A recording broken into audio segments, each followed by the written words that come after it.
Je m'appelle Léo et ça fait 4 ans que j'ai commencé à installer un jardin en permaculture à Brandart dans le sud de la Seine-et-Marne.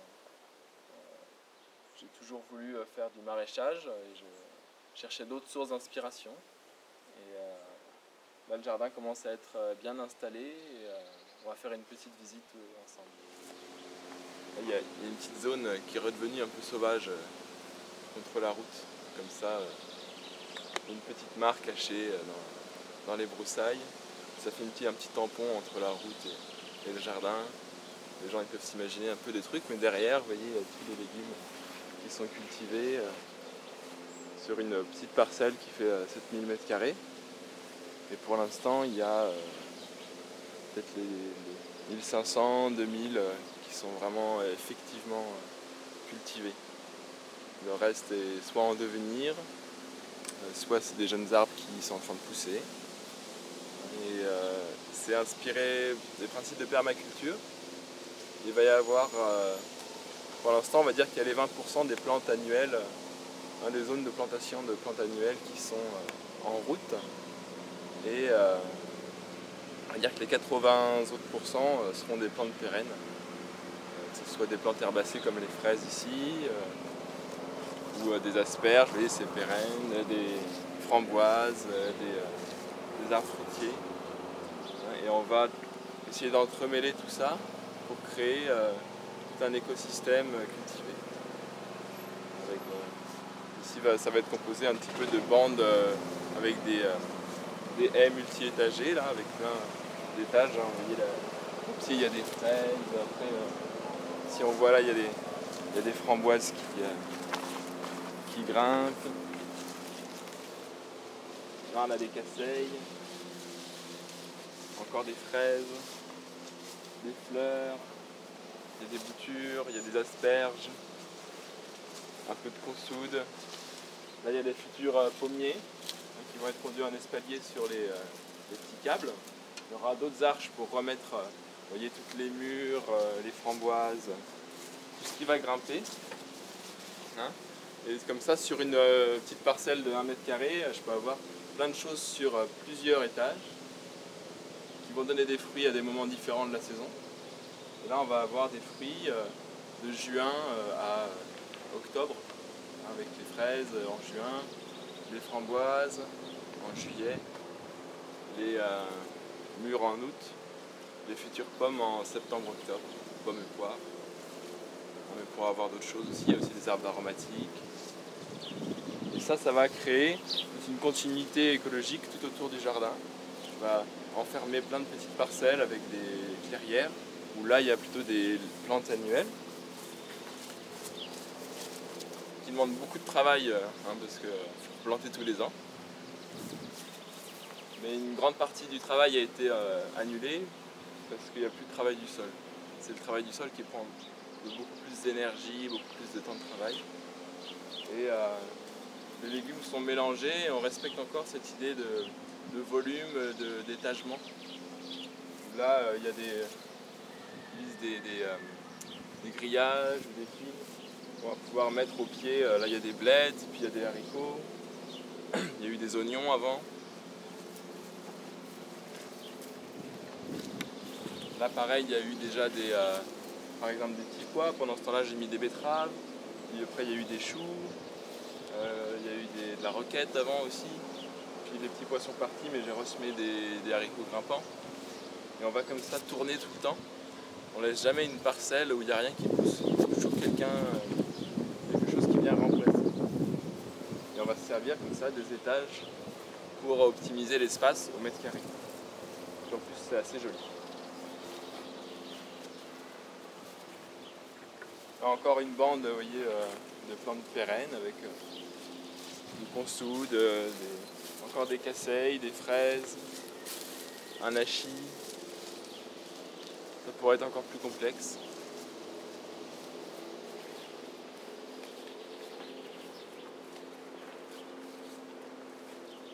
On a quand même quelques serres parce qu'en Seine-et-Marne il pleut pas mal. Donc si on veut faire des tomates, elles sont à l'abri comme ça. Et pareil, j'ai pas juste planté des tomates, il y a eu tout un tas de cultures. Et sous serre, on arrive sur une année à faire 6 à 7 cultures sur une même planche. Sur un même mètre carré, vous allez avoir 5, 6 légumes différents sur l'année. Parce qu'on essaye d'échelonner en fonction des cycles des plantes, de leurs besoins. Et ça m'arrive régulièrement, par exemple, d'avoir les oignons que j'ai mis en septembre, qui vont pousser pendant l'hiver, d'avoir des salades un peu avec. Et à travers les oignons, en avril, de repiquer les tomates avant de récolter les oignons. Les tomates commencent à s'installer, puis je récolte les oignons et les tomates peuvent prendre leur place. Donc ça permet comme ça d'avoir un turnover très très serré et d'augmenter finalement la productivité de cette serre et des cultures ici. Parce qu'en permaculture, on va essayer de mêler des notions qui sont un peu étrangères. Ça s'appelle donc la productivité, parce qu'on a besoin de manger, et l'éthique. On peut créer des systèmes très productifs sans rentrer dans le productivisme, mais avec une éthique de protéger la terre, de partager les ressources. Quand je dis partager, c'est moi déjà, ma famille, les autres humains autour, mais aussi toute la population non humaine avec les animaux, les insectes. On va même parfois avoir une attention particulière pour certains insectes. Plutôt que de lutter toujours contre quelque chose, on essaye de l'accepter pour que l'autorégulation se fasse. Alors, ça veut dire qu'il faut accepter de perdre aussi, parfois.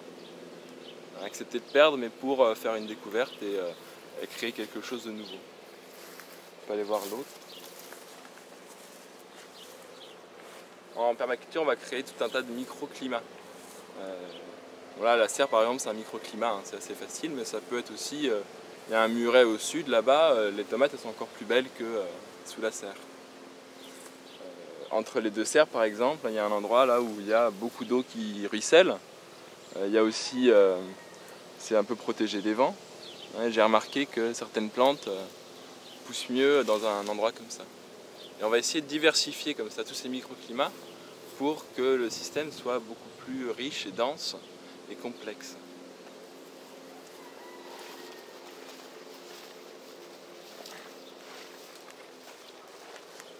Vous voyez, il y a encore des tomates, il y a des concombres, il y a des piments.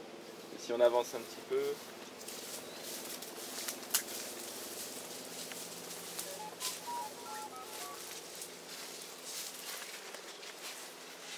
vous voyez mes petits concombres. Là, le sol n'a pas été travaillé depuis 4 ans. Je me contente de temps en temps rajouter un petit peu de fumier. Là, c'est les voisins qui ont tous des chevaux. Alors, il y a un échange qui se fait. Je leur donne un peu de légumes et puis ils me donnent leur fumier. Et puis il y a de la paille au-dessus. Il y a des voisins aussi. Et puis c'est tout.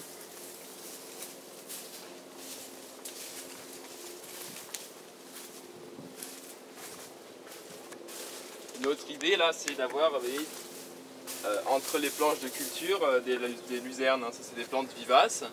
Plutôt que d'avoir tout le temps à désherber les allées, je vais planter une plante pérenne qui en plus est fixatrice d'azote, qui fait des fleurs très mellifères. Il y a plein de pollinisateurs qui vont venir butiner là-dessus et vont polliniser aussi mes tomates, mes concombres. Et ça c'est producteur d'une grande biomasse, c'est-à-dire que au moins 3 ou 4 fois par an, ça va monter à cette hauteur-là, presque 1 mètre. Et je vais venir avec une petite serpette pour faucher et je le remets en paillage autour.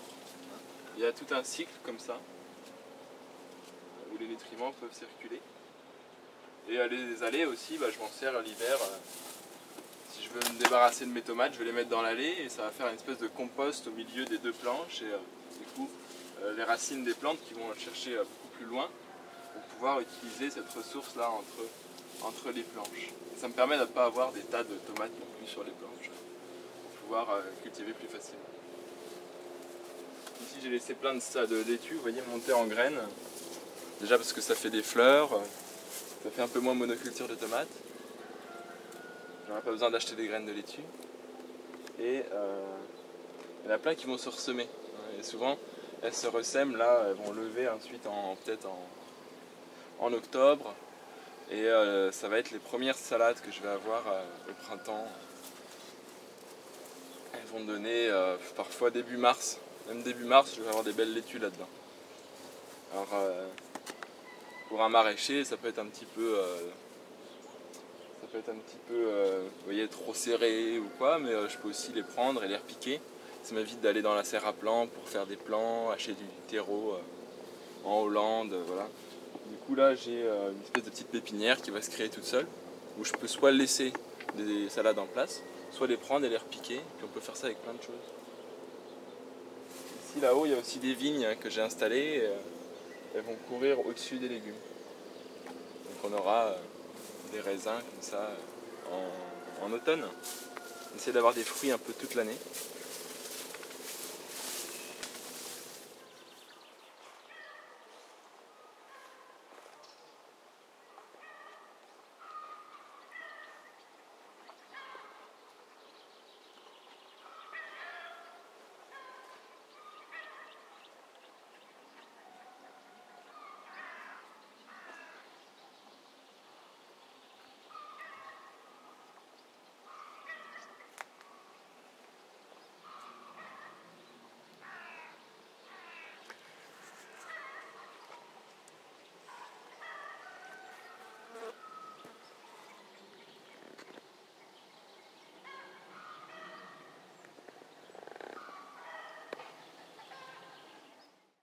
Voilà, c'est un petit peu laissé en sauvage, hein. Il y a plein d'herbes sauvages, mais entre, il y a une petite plante que j'avais récupérée.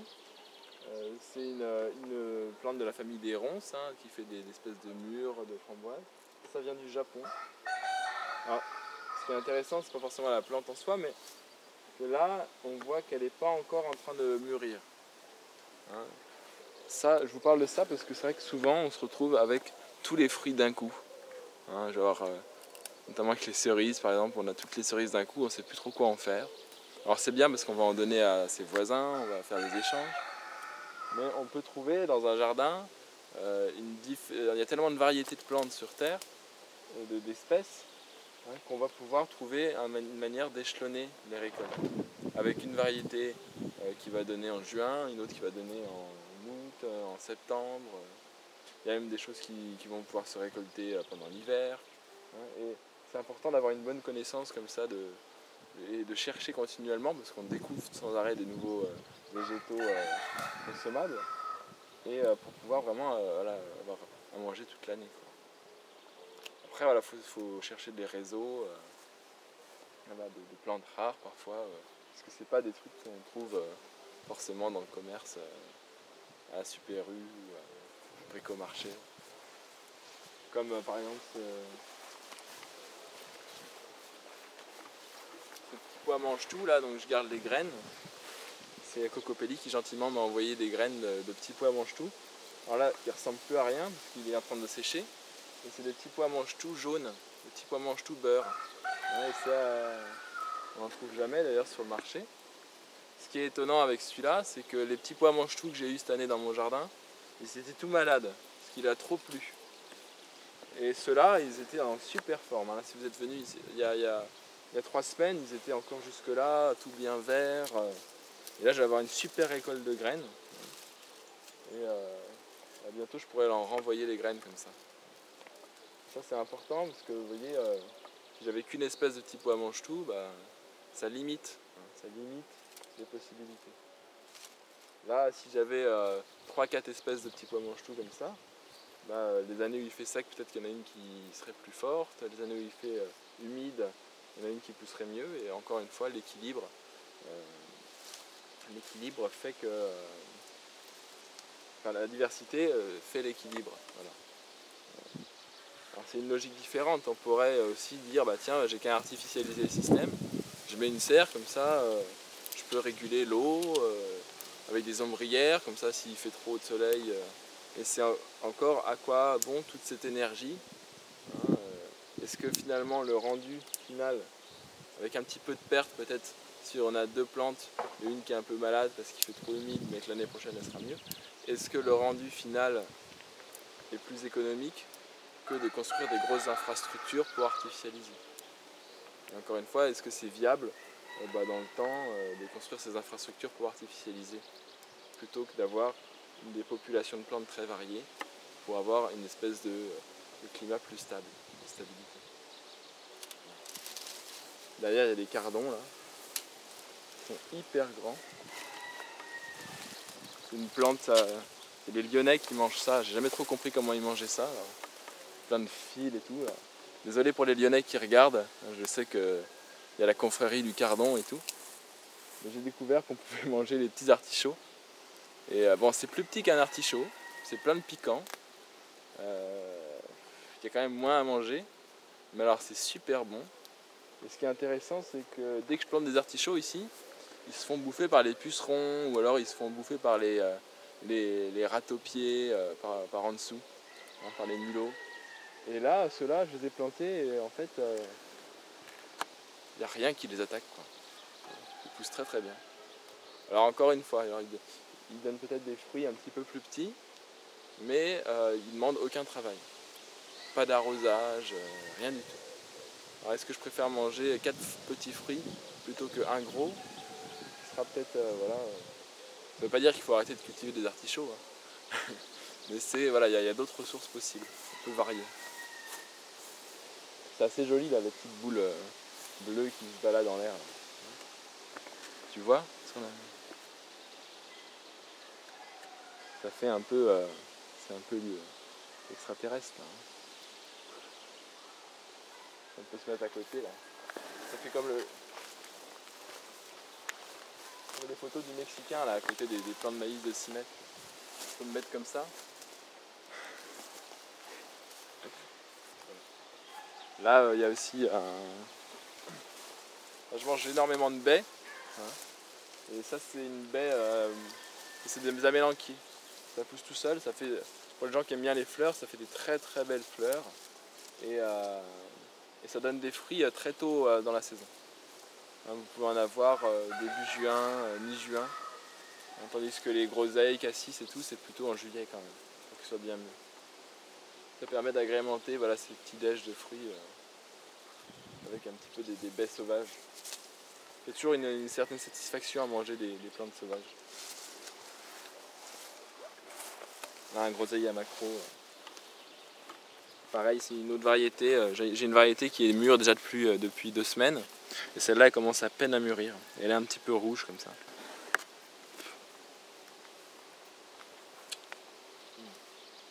C'est très très bon. Voilà, faut aimer manger. Hein. Quand on fait un jardin comme ça,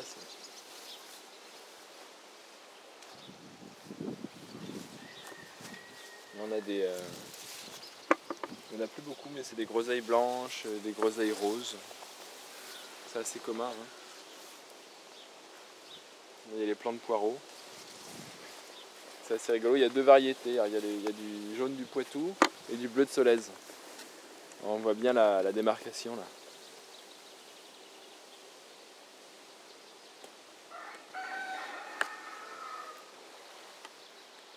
Il y a pas mal de, quand vous fonctionnez comme ça, il y a pas mal de choses qui se ressèment toutes seules. Les haricots là à côté du tournesol là, ils sont ressemés tout seuls.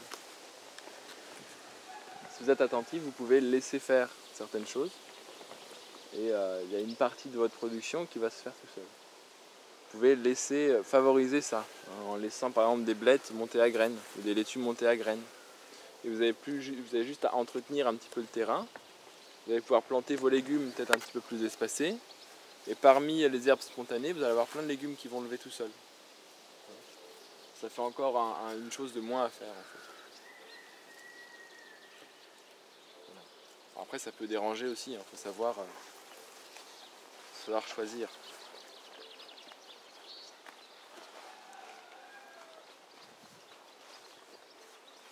Ça c'est les dahlias. Alors, comme je te disais, les fleurs sont comestibles aussi.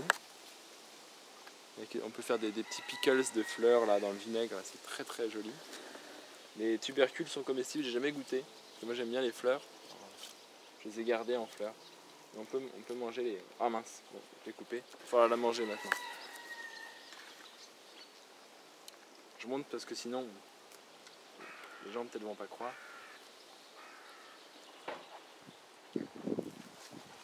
Voilà, la révolution par les fleurs. Écoutez. Bon, c'est fort, hein, c'est pas de la laitue. Hein. On t'en mange un peu moins. Vous pouvez éparpiller quelques pétales dans une salade comme ça.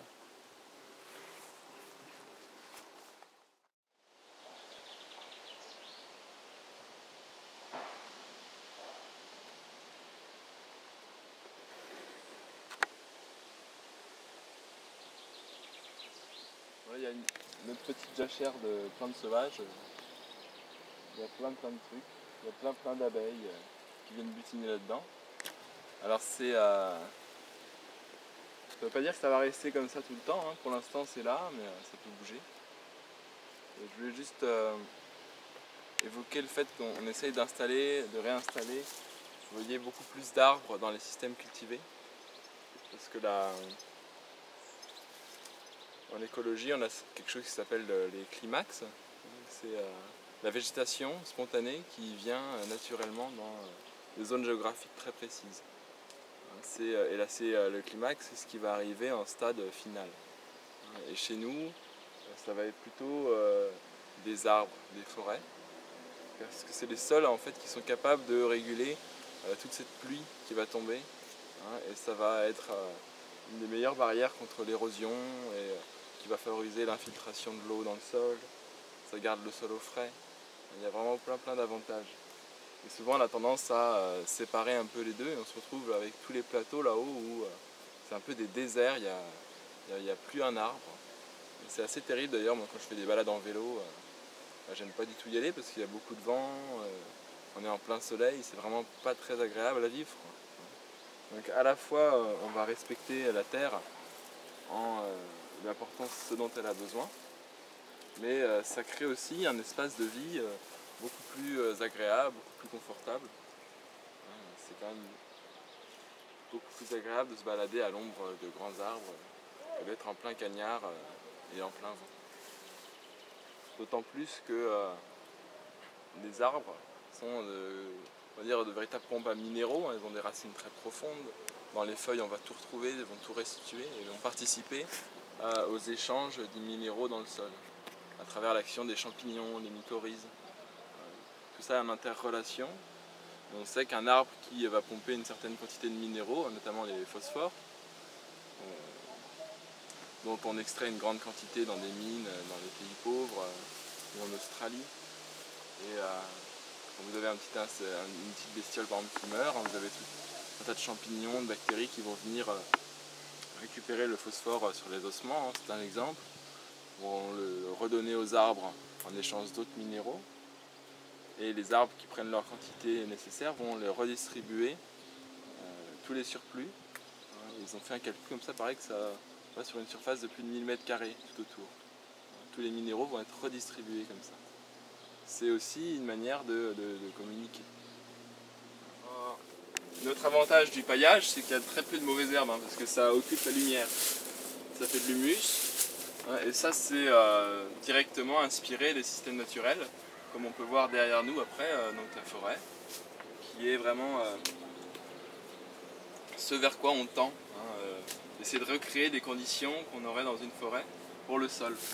Parce que c'est la meilleure adaptation qu'il puisse y avoir par rapport à la météorologie du site, par rapport aux précipitations. Il y a quelques mauvaises herbes quand même, mais vous voyez, parfois on peut les manger. Ça c'est une amarante. Alors on la connaît bien cette plante parce que c'est une des premières plantes qui a résisté au Roundup. Quand on résiste contre quelque chose, il y a toujours des petits sauvages là, qui réussissent à dépasser la règle. Alors parfois, vous voyez, on va s'acharner à cultiver des légumes, des salades, mais parfois ces plantes-là, vous voyez, vont être beaucoup plus nutritives finalement que le légume qu'on essaye de faire pousser. Donc on peut aussi les manger, les plantes sauvages. Vous faites, en une action, finalement, vous faites plusieurs choses. Vous allez désherber, en même temps vous faites votre salade. Là, si on se retourne, on voit un peu le système avec donc la future haie qui est en train de pousser, avec un mélange de plantes sauvages, de plantes fruitières, de ronces, de mûres. Il y a aussi des bâches. Alors c'est un petit compromis avec la pétrochimie, mais ça permet de travailler très très peu. Parce que là, je vais avoir mes cultures d'hiver par exemple, je vais les récolter, et puis je peux laisser la planche s'enherber à volonté avec les herbes sauvages qui viennent en général pour restructurer le terrain, de restructurer de manière mécanique, hein, mais aussi restructurer au niveau des minéraux, équilibrer. La marrante qu'on a vue là, c'est souvent les excès d'azote et elle va pomper l'azote pour essayer de rééquilibrer le sol. Et la bâche, là, je vais la laisser quelques mois et ça occupe la lumière. Je fais plein de petits trous comme ça, l'eau pénètre et l'air passe. Et en quelques mois, en fait, j'ai plus rien en dessous. J'ai plus qu'un sol avec un petit peu de mulch, des champignons. Et ça a tué les racines des plantes en place. Les plantes qui étaient sur place se sont dégradées. Il y a plein de vers de terre qui travaillent là-dessous, donc ça fait un compostage sur place. Et j'ai plus qu'à planter. Là, demain, on va repiquer des poireaux là-dedans. Je vais juste enlever les bâches, on va faire des trous, à mettre les poireaux, et puis voilà, ça sera réglé. Pas besoin de travailler.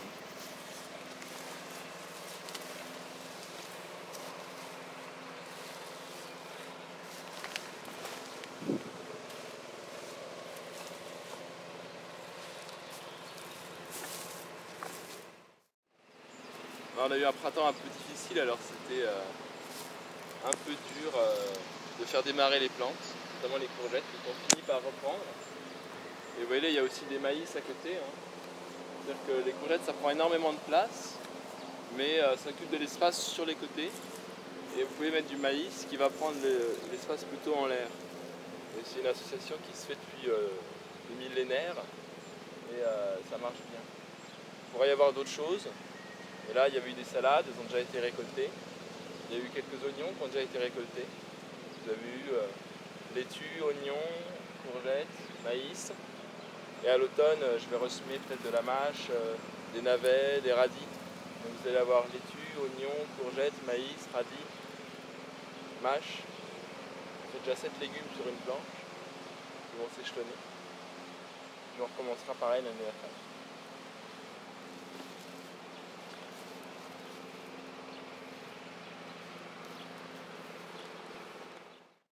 Là ici c'est quand même un terrain assez sablonneux, donc on peut faire des asperges, hein. C'est des légumes qui poussent très très bien ici et il y en avait plein de sauvages avant dans le coin.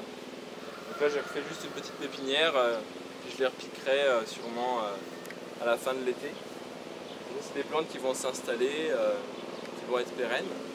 Et en attendant, vous voyez, il y en a là qui ont déjà 2-3 ans. Et elles ont déjà donné des toutes petites asperges, mais ça n'empêche pas pour avoir d'autres cultures en place. Alors là, c'est pas très dense, parce que ça n'a pas très bien poussé au printemps. Mais il y avait du persil, du chou rave, et les limaces, elles adorent le persil. Donc ça a un peu foiré cette planche, mais on va la rattraper.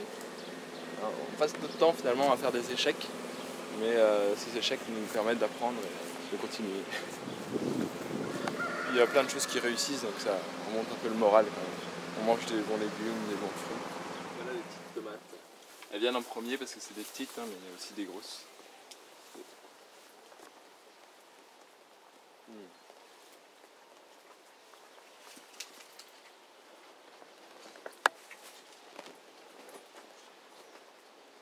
Voilà, c'est quand même super bon.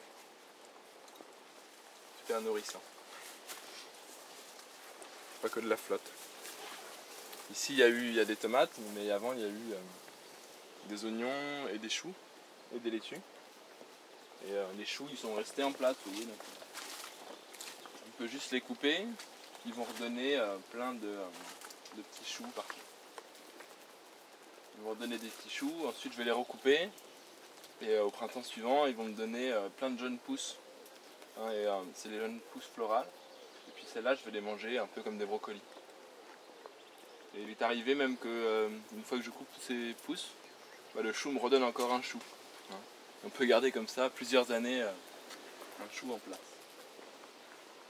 il y a des trucs bizarres, vous voyez, celle-là, elle est super belle. Et celle-là, elle est morte presque. Mais bon, parfois on perd un petit peu et puis il y a d'autres choses qui poussent. Il y a des associations qui sont pas forcément... Alors celle-là, voilà, je sais pourquoi en fait elles sont malades. C'est des plantes qui au printemps, je les avais laissées dehors et elles ont pris le gel. Les autres, vous voyez, n'ont pas pris le gel. Elles n'ont pas reçu de stress monumental au printemps. Celles-là ont reçu un stress monumental. Je les ai plantées un peu à contre-cœur. Je me suis dit mince, elles vont pas bien pousser, elles sont toutes jaunes. Et vous voyez, j'aurais mieux fait de pas les planter. Parce que ça donne des trucs tout chétifs. Tandis qu'à côté, vous voyez, elles sont 2 ou 3 fois plus grandes. Vous voyez là, de l'autre côté. Donc voilà, on essaye et puis parfois ça marche pas. Mais bon, l'ensemble fait qu'il y a toujours quelque chose à récolter. On essaye de voir en un tout et pas juste les parties mises séparément.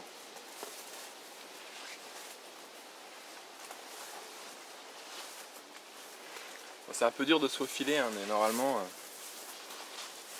dans un jardin bio comme ça, on peut marcher pieds nus et c'est un petit peu dur de pénétrer. S'il y a trop d'espace, c'est pas normal. Enfin, ça c'est mon truc. Je vais quand même manger quelques fraises.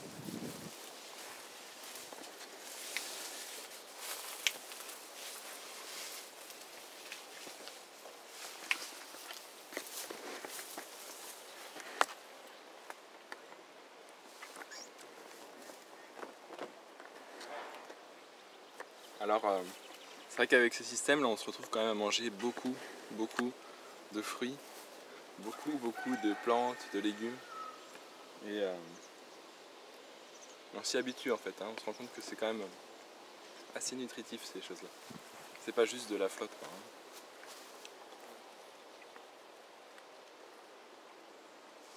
Il y a toujours plein de kénopodes. Chez moi il n'y en a pas beaucoup, mais sur cette planche il y en a. En fait, c'est de la même famille que l'épinard et c'est très bon à manger. Donc là on va essayer de se faire un jus avec du kénopode, avec l'extracteur de jus. On va se faire un bon jus vert.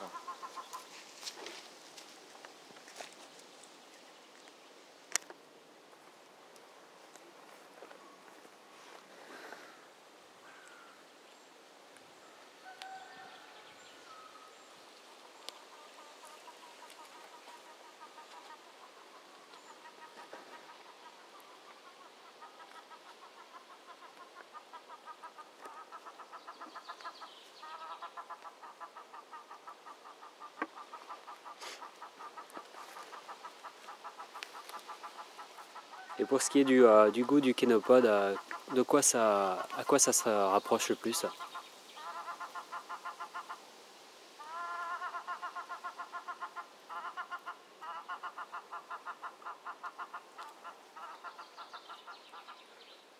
mélange entre des épinards et des blettes. Pas forcément des trucs... C'est pas de la laitue quoi, hein.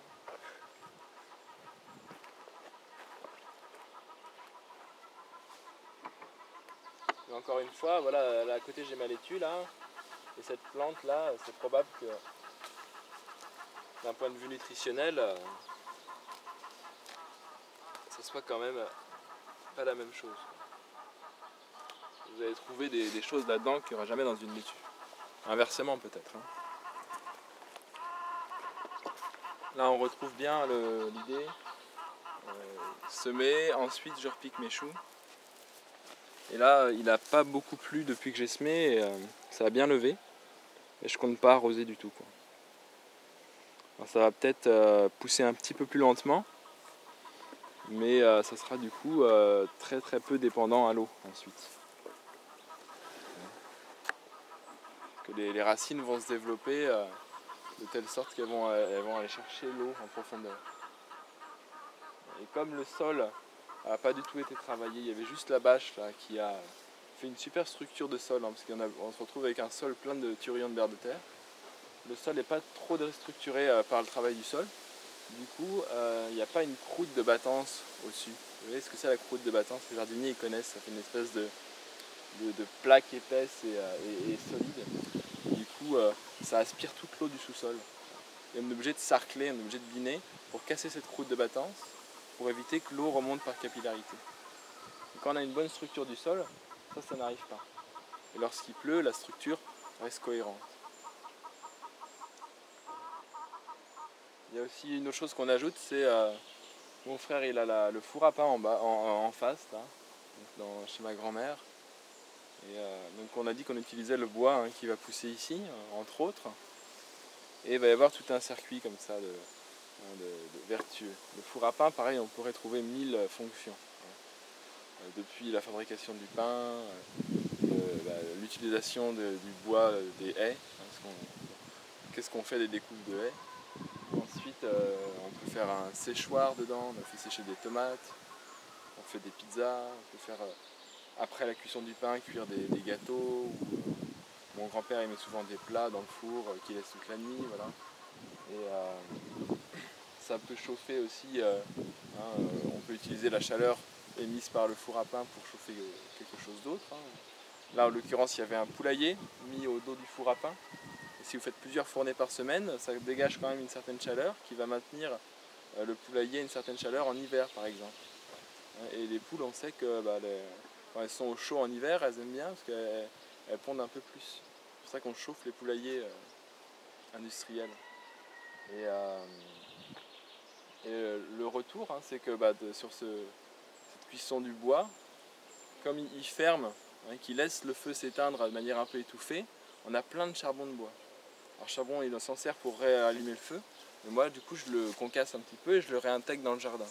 Le charbon de bois, c'est un petit peu comme, vous savez, on met de la pouzzolane dans les phytoépurations parce que c'est plein de micro-trous. Plein de petits trous, du coup toutes les bactéries se logent dedans et vont épurer l'eau.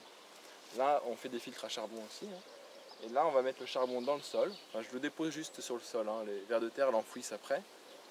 Et pareil ça va faire on fait des hôtels à insectes, là ça fait des hôtels à bactéries. Et ce sont les bactéries qui ensuite sont en interaction avec les légumes et rendent les nutriments disponibles aux légumes.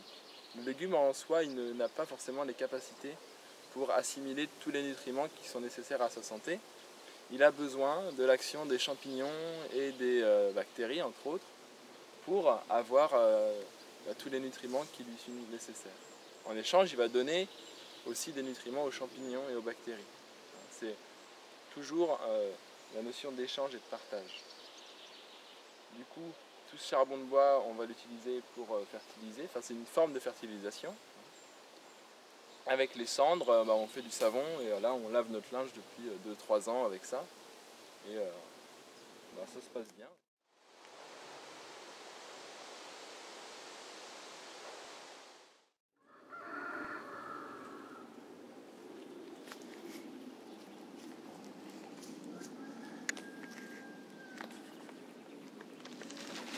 Là on est sur une petite micro-parcelle où il y a eu tout un tas de légumes l'année dernière. J'ai laissé pendant tout l'hiver les planches s'enherber, avec des graminées, avec plein de plantes sauvages. Ensuite j'ai laissé monter, il y avait de l'herbe jusqu'à cette hauteur-là, 1,50 m à peu près. Et j'ai fauché et ensuite j'ai mis juste une bâche. Et là on va débâcher parce que demain matin je vais repiquer des poireaux. On va voir un petit peu comment c'est après. Allez, ça fait peut-être 1 mois et demi que j'ai mis la bâche.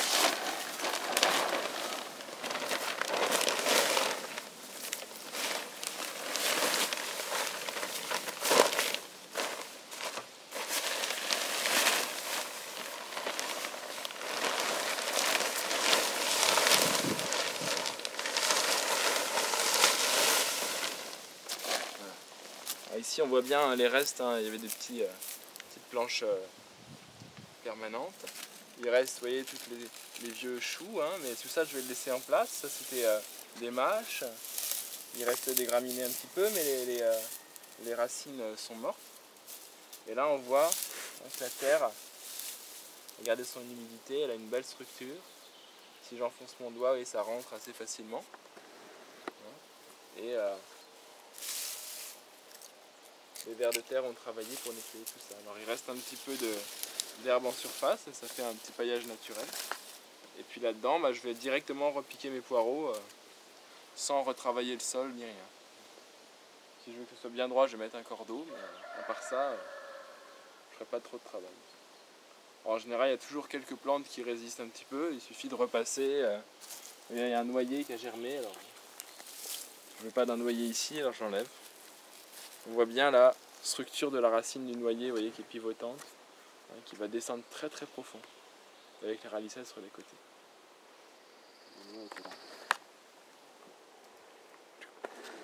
C'est les écureuils qui nous sèment des noyers un peu partout.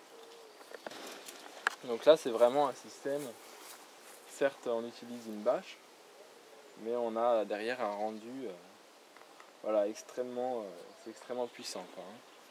Donc c'est pour ça qu'il faut aussi pouvoir intensifier, hein, les cultures.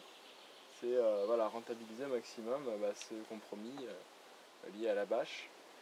On pourrait aussi, j'ai des parcelles où je n'utilise pas de bâche, hein, juste le travail des poules et puis un petit désherbage manuel avant de planter des légumes. Ça marche aussi. Donc voilà, ça parle en images, quoi. Là, vous avez toute la vie du sol préservée, les racines qui restent en place, je ne vais surtout pas les enlever, hein, ça va structurer le sol et le tenir, protéger de l'érosion. Et l'eau va pouvoir s'infiltrer en utilisant toutes ces galeries. Les racines des futures plantes vont pouvoir utiliser également ces restes-là, et ces restes-là vont être finalement digérés, hein, par toute la microfaune du sol et transformés en humus et en matière qui vont nourrir les plantes qu'on va planter là-dedans. Ça va faire un sol qui va bien retenir l'eau. Malgré un sol très sableux, là, je ne vais pas avoir besoin de beaucoup arroser.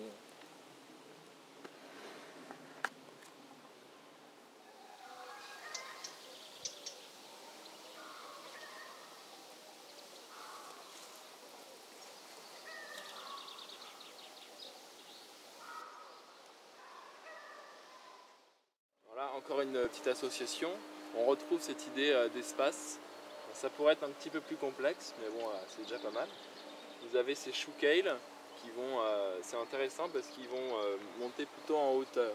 Ça fait, quand c'est à maturité, ça fait des grandes tours comme ça, c'est très joli. Et au pied, il y a des betteraves. Il y a un peu d'oignons aussi dans les endroits où les betteraves n'ont pas poussé. Tout ça, je vais pouvoir le récolter pendant tout l'hiver. Au printemps, le chou kale, il va me donner aussi plein de petits rejets, des petites pousses de fleurs que je vais utiliser comme des brocolis encore une fois. Donc on peut vraiment multiplier les ressources. Ça, c'est des techniques notamment que faisaient les maraîchers de Paris au XIXe siècle. Repiquer différentes choses en même temps pour augmenter la productivité au mètre carré. Et encore, on se retrouve encore dans un système plus diversifié. Alors là, du coup, il y a les betteraves, les chou kale et des oignons un peu partout. Ça reste encore assez bas, hein, bas de plancher. On pourrait imaginer d'avoir au-dessus de ça peut-être des haricots grimpants, des petits pois, hein, des choses qui vont aller encore au-dessus. Ici par exemple, au fur et à mesure, là j'ai des picards d'acacia un peu partout. Je vais installer peut-être des vignes en hauteur. Pas trop faut jouer avec l'ensoleillement, c'est quand même besoin de soleil. Mais la majorité des plantes poussent bien finalement avec un peu d'ombre. Quand je dis un peu d'ombre, c'est attention, hein, c'est pas l'ombre complète qu'on a sous un sapin.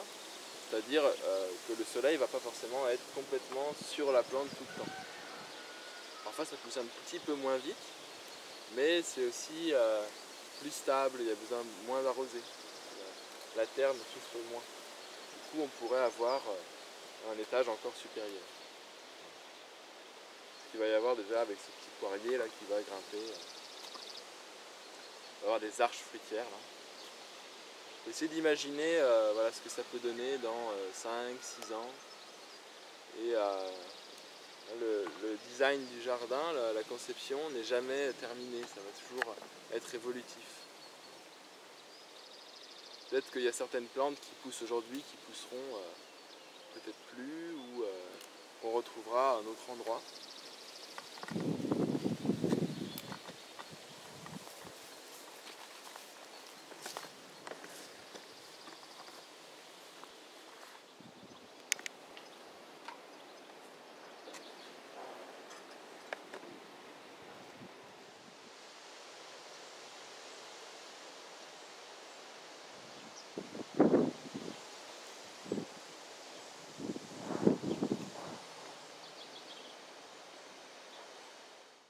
C'est la cabane où j'ai un peu tous mes outils, donc c'est surtout des outils manuels, hein, parce qu'il n'y a aucun travail du sol. Il n'y a même pas de motoculteur. Ah, donc c'est des investissements très très légers. Juste là du bois, un peu de tôle. C'est la tôle qui coûte le plus cher. Et ici par exemple j'ai des boutures. Dès que j'ai un petit espace, tous les ans, je pose un carton par terre, je plante les bouts de bois dedans, et puis vous voyez au bout de 2 ans là, j'ai des casseilles qui sont super belles. Je vais pouvoir les repiquer un peu partout. Et comme j'en fais toujours trop, je peux en donner aussi aux voisins, aux amis. On va essayer de créer comme ça de la surabondance, hein, pas pour générer du profit forcément, mais aussi pour partager et distribuer un petit peu aux gens autour. Ça, si je veux l'acheter au supermarché, j'en ai pour 15 €. Là, ça m'a coûté une demi-heure de temps de vie.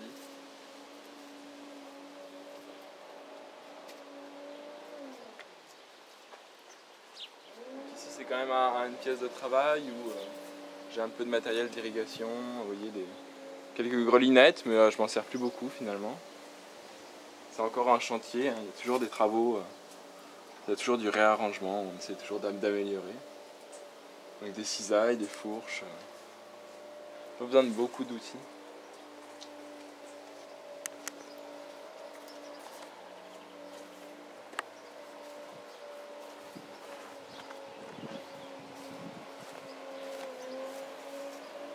Là on a une petite pépinière où j'ai encore vous voyez, des asperges. D'habitude on plante des griffes. Moi en fait j'ai acheté des graines et je les ai fait en petits godets comme ça. Et comme ça je vais pouvoir les repiquer à l'automne. Et dans 2-3 ans je pourrais déguster les asperges au printemps. Hein, asperges, on fait souvent ça séparément, mais là j'ai remarqué par exemple que depuis 3-4 ans là j'avais planté des asperges dans les fraises.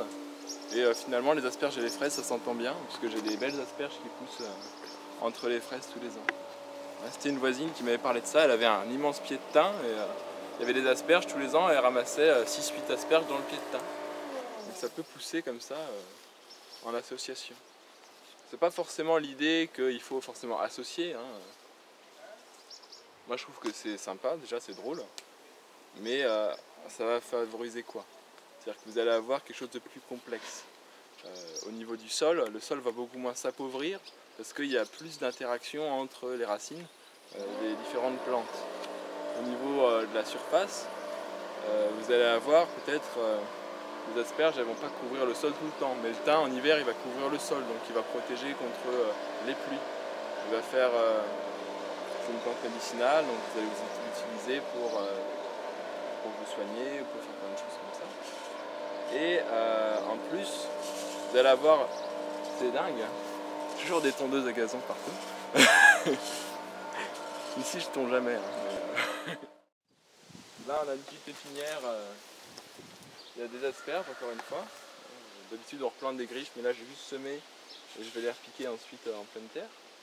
Aussi vous avez des pêchers. Le pêcher ça se comporte bien en noyau. Hein. Souvent on fait des boutures, on fait des greffes, mais ça reste du clonage. Alors là les semis, chaque plante est légèrement différente. Et j'ai mis ça dans des petites bouteilles plastiques, vous voyez.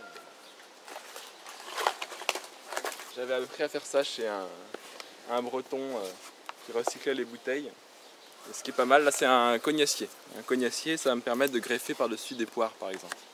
Hein, ou de laisser des coins si je veux des coins, mais voilà, c'est plus sympa de manger des poires que des coins.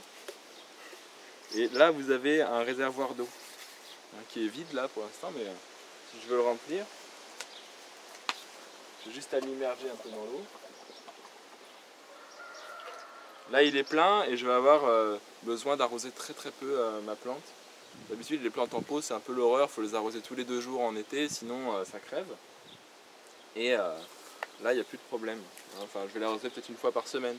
C'est quand même beaucoup plus appréciable. Le fait que ça soit transparent, les racines ne vont pas s'entasser tout autour. Du coup je vais avoir un chevelu qui va être très beau. Et je ne vais pas du tout abîmer les racines au repiquage. Avec un système comme ça, vous pouvez repiquer des arbres même en été. Je l'ai vu avoir des petits arbres comme ça. Et j'ai vu, voilà, c'était Emmanuel Roland, replanter des pêchers comme ça en plein été, sans problème, parce qu'il n'abîme pas du tout les racines. Les racines sont pas... Là-dedans, vous pouvez faire pousser plein de trucs. Vous pouvez avoir un petit... Faites ça avec une bouteille de 5 litres, comme ici. Là.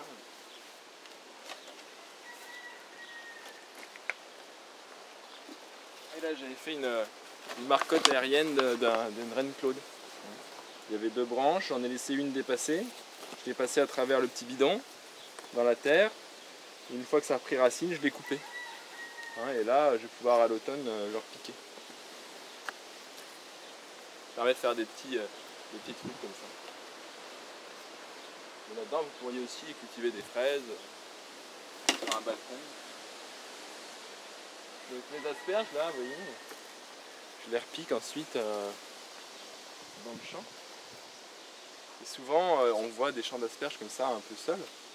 Mais c'était une voisine qui m'avait dit, tiens, j'ai un gros pied de thym et il y a des asperges tous les ans qui poussent à travers.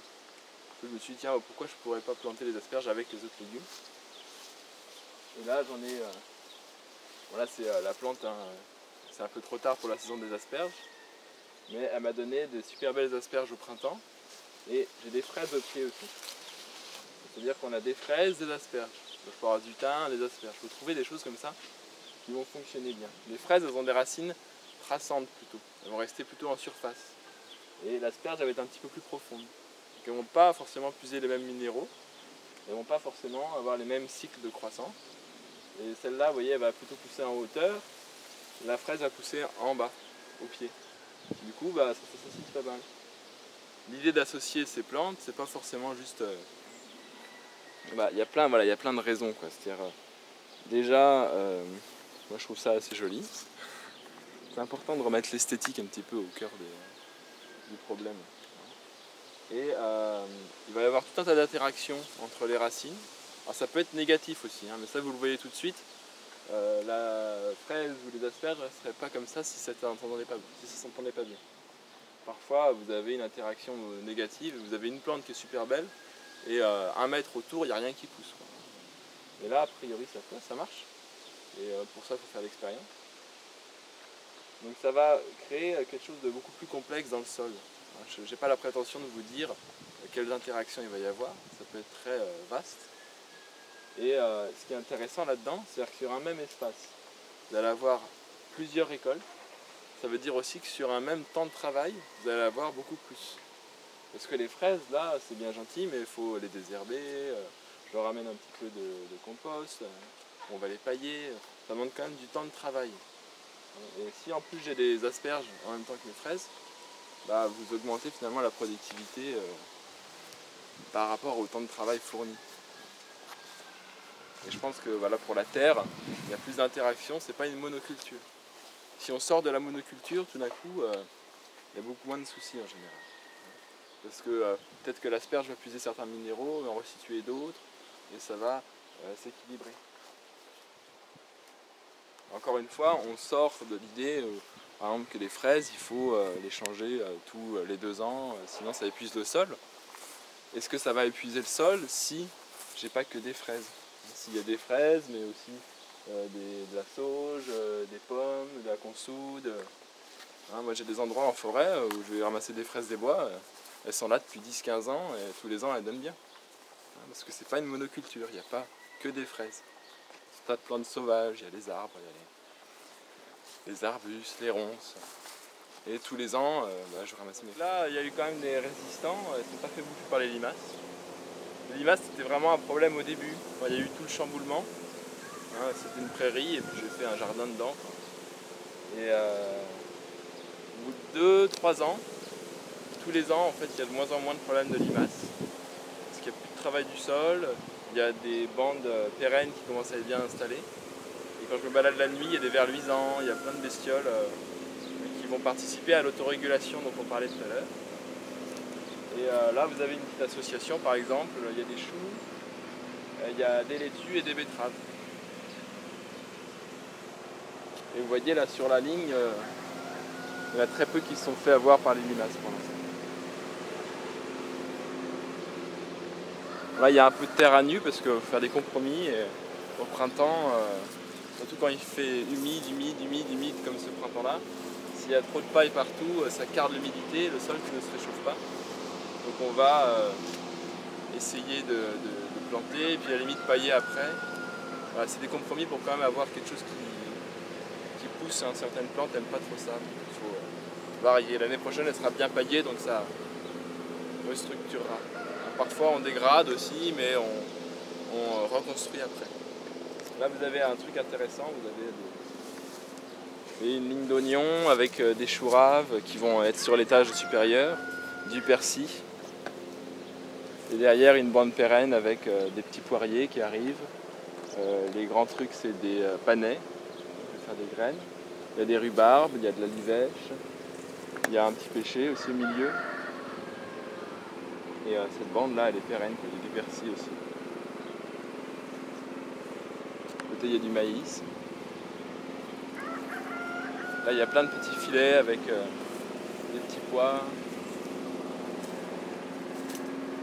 Au pied des petits pois, vous voyez, il y a des betteraves. C'est toujours d'avoir plein de trucs dans les étages. Là, il y a un petit pommier. Jusqu'ici, il va y avoir des arches fruitières avec plein de choses à manger de partout. Ça va fermer un petit peu les petites clairières. Bon, le printemps n'a pas réussi pour certaines choses. Vous voyez, les panais, ils sont assez vigoureux cette année. Les panais, on a des belles fèves, des petits pois aussi. Les fèves, je les ai plantées dans les légumes de l'année dernière et elles se débrouillent. Là encore des haricots grimpants là, qui vont venir jusque là, c'est des haricots violets, des courgettes. Là il y a un petit muret en pierre, un peu comme un gabillon. C'est pour créer un petit microclimat un peu chaud. C'est pour ça que j'ai mis des tomates. Bon, dehors elles ont pris un peu le mildiou, mais on verra celles qui survivent.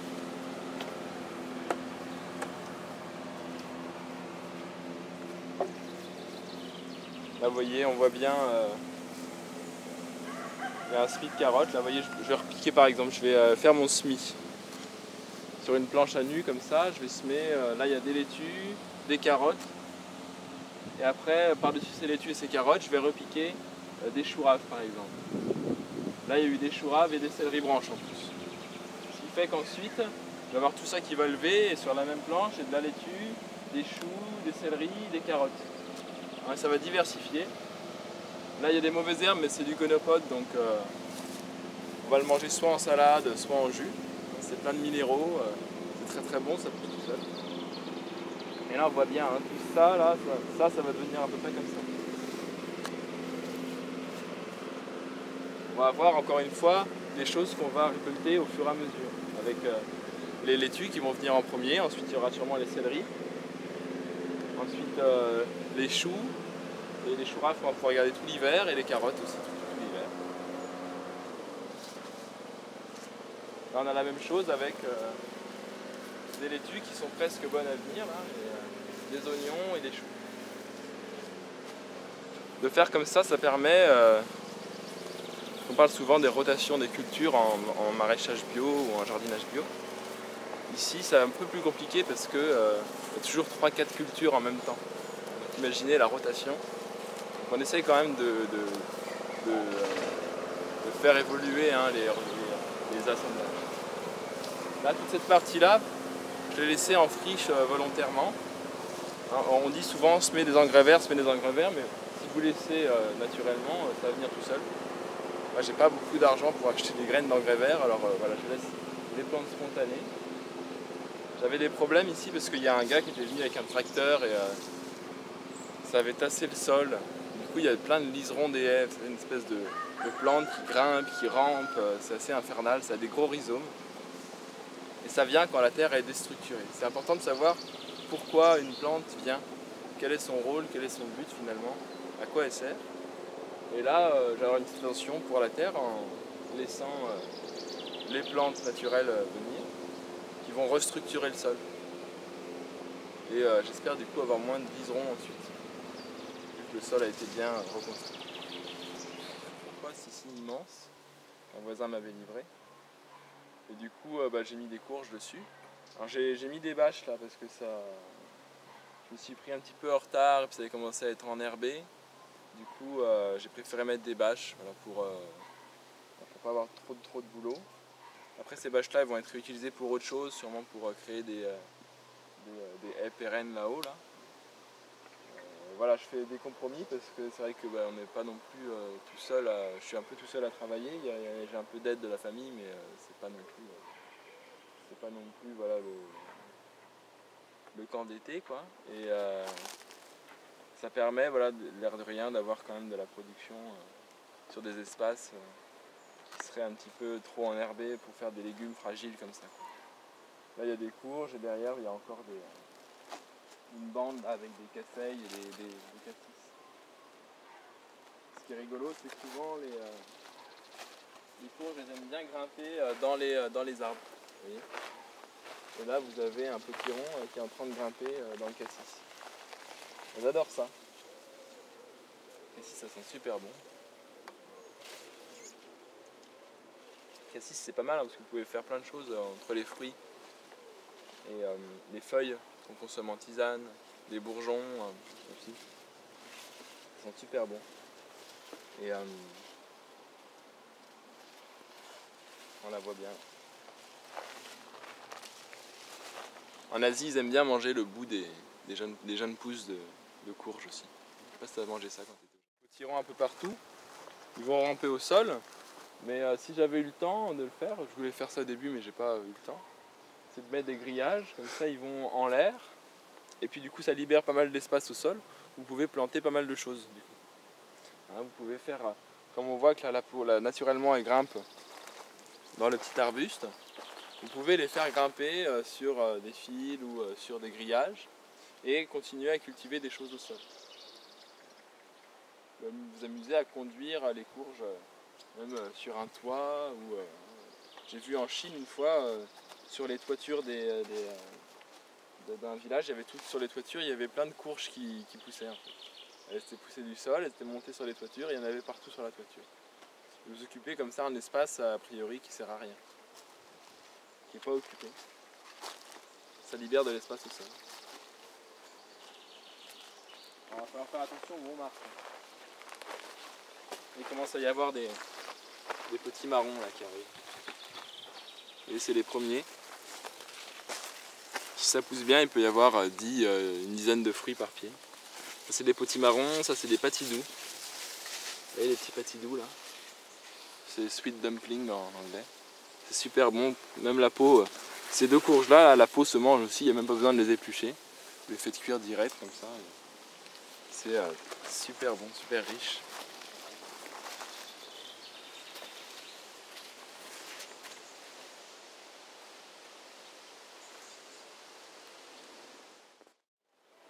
Voilà, les petites fleurs bleues, c'est de la chicorée.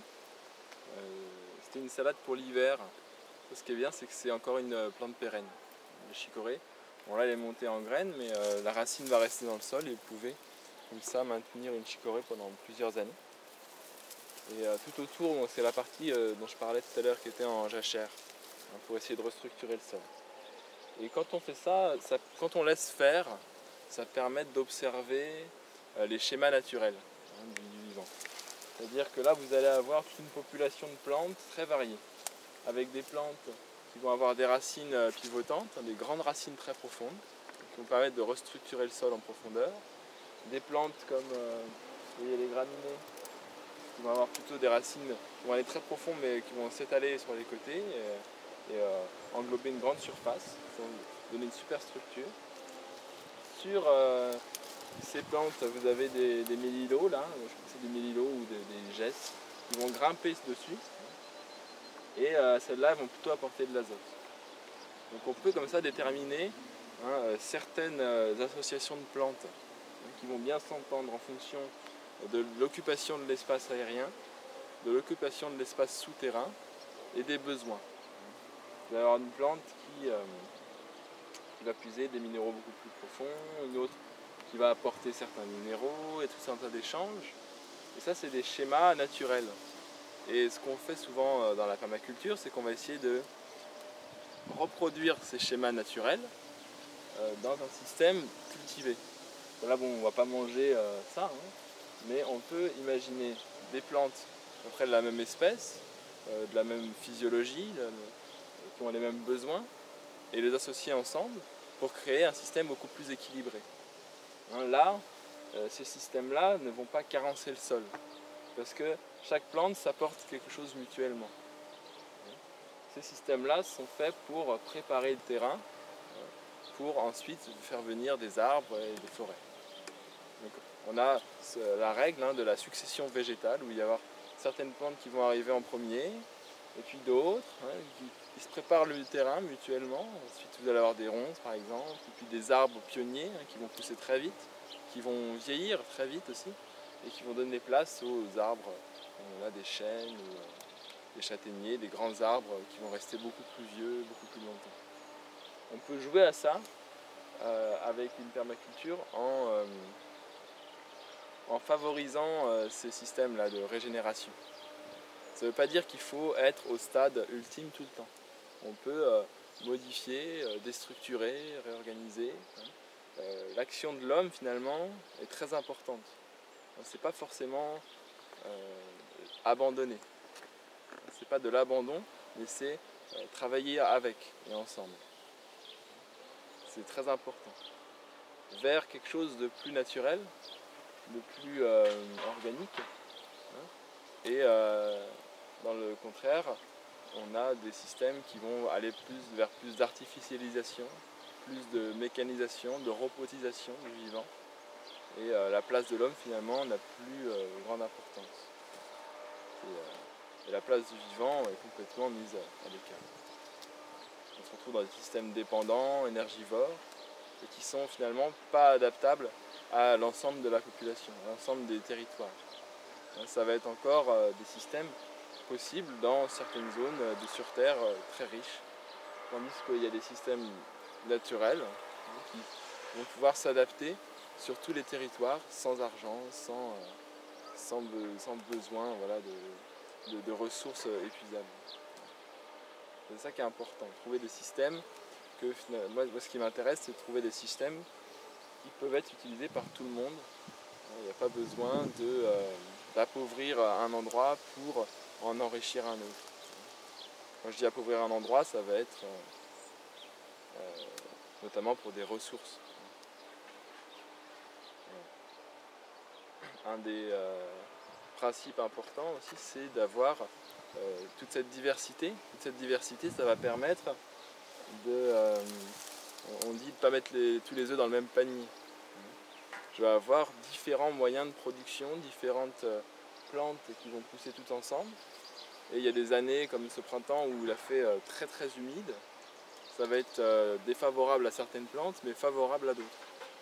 L'année dernière, il a fait très très sec. Ça a été défavorable à certaines plantes, défavorable à d'autres. Mais comme c'est un système avec plein de composantes très différentes, finalement le tout s'équilibre et il y a toujours quelque chose qui ressort. Et ça, c'est des valeurs qui sont applicables à l'ensemble finalement de nos activités. C'est pas juste pour le jardinage. Moi, mes revenus par exemple ne sont pas uniquement générés par le jardin. J'ai un autre métier, même plusieurs autres métiers qui vont me permettre d'avoir une multiplication des ressources monétaires par exemple, qui vont diversifier aussi mes rapports aux autres, mes rapports aux vivants. Ça me permet de ne pas m'épuiser non plus dans une tâche précise toute ma vie, de pouvoir diversifier et du coup je suis plus motivé quand je reviens dans le jardin.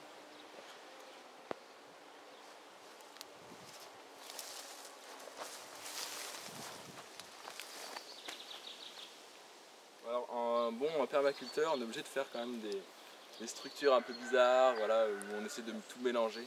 Il y a un concept qui s'appelle un outil, plusieurs fonctions. Donc plusieurs fonctions pour un outil. Et parfois on peut le tirer un peu à l'extrême. Hein. Et là vous allez avoir par exemple alors la cabane qui sert de douche solaire, tray à kiwi, support pour les prunes, je vais pouvoir monter pour aller chercher les prunes. Plus tard je vais mettre sur la toiture des petits bacs pour faire du thym. Là en dessous j'ai un petit silo qui va me servir à stocker mes carottes, mes betteraves, tous mes légumes racines pendant l'hiver. En plus ça fait un petit plancher, du coup j'ai des amis qui viennent, ils peuvent poser la tente là-dessus, ils sont isolés du sol. Je vais faire un petit salon de jardin. Sur les murs je peux stocker plein de trucs. Et vous accumulez comme ça les fonctions pour un même espace.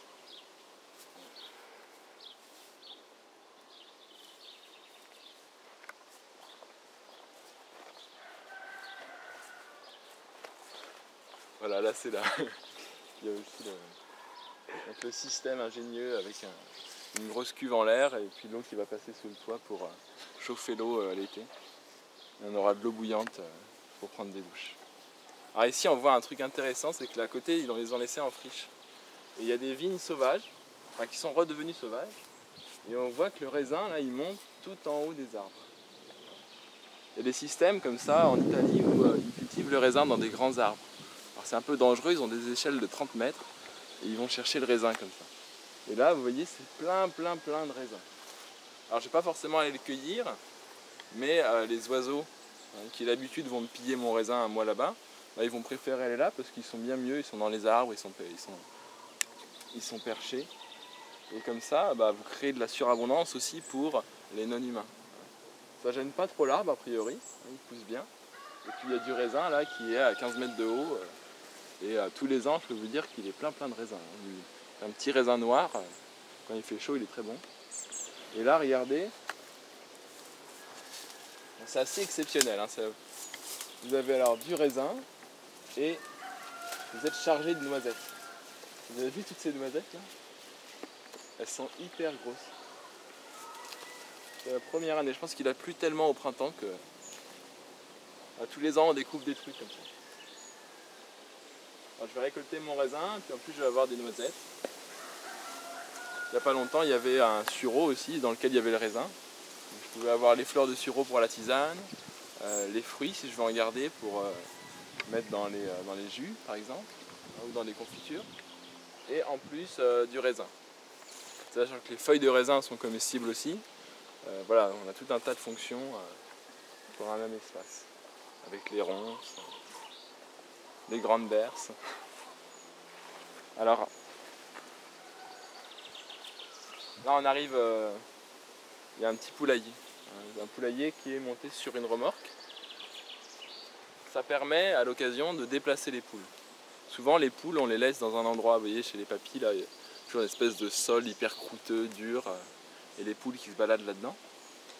Ici elles ont tout un espace dans la forêt et la clôture, alors c'est très simple, c'est un peu lourd, hein, mais pour l'instant j'ai trouvé ça, c'était assez simple, de mettre des tuyaux en plastique avec une barre de fer à béton, un grillage, et comme ça quand j'ai envie je le déplace. Les poules la nuit elles rentrent toutes dans le poulailler, je les roule, je les mets dans une parcelle où j'ai fini ma culture de légumes, où j'ai pu étendre un peu de compost, et elles vont venir manger toutes les herbes qui restent en place, elles vont éparpiller le compost.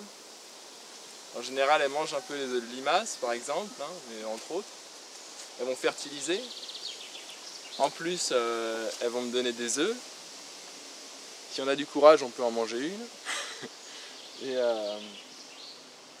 et puis ça fait de la compagnie, voilà, c'est super sympa, quoi. Les gens ils adorent venir au jardin, ils vont voir les poules, il n'y en a pas une qui est pareille, elles sont rigolotes, elles jouent. Voilà, alors je leur donne juste un petit peu de grain qui pousse à côté, j'ai un gars qui travaille en non-labour, donc elles ont des bonnes choses à manger. Plus tard elles vont me servir par exemple, là j'avais fait un essai de framboises, ici c'est une clairière, alors les framboises, il faut savoir que ça pousse dans les clairières naturellement. Parce qu'il y a beaucoup de matière organique, qu'il y a toutes les floraisons des plantes sauvages autour, dans la forêt, qui vont permettre d'avoir une population d'insectes, notamment de pucerons, et il va y avoir toute une autorégulation. Parce qu'il y a un habitat qui a à manger toute l'année, du coup il y a toutes ces bêtes sauvages qui peuvent exister et qui vont pouvoir participer à votre plantation de framboises. Donc là j'ai mis des bâches et à l'automne je vais planter plein de framboisiers là-dedans. Donc il y a des framboisiers, je pourrais semer par exemple un trèfle, et puis de temps en temps je mettrai les poules, elles vont me ratiboiser ce qu'il y a au pied des framboisiers, mais elles ne mangent pas les framboises ni les framboisiers, et ça m'évite d'aller désherber mes framboisiers. Au passage, elles vont me les fertiliser. Elles aiment bien se balader comme ça dans l'espèce de petite jungle. Donc ça, voilà, ça va donner du plaisir à mes poules. Vous voyez, elles adorent se mettre sous les framboises. Et en même temps, elles grattent le sol, elles mangent les petits insectes, elles fertilisent et elles désherbent. Donc là, il faut revenir dans 2 ou 3 ans, quand il y aura plein de framboises, et on pourra se régaler.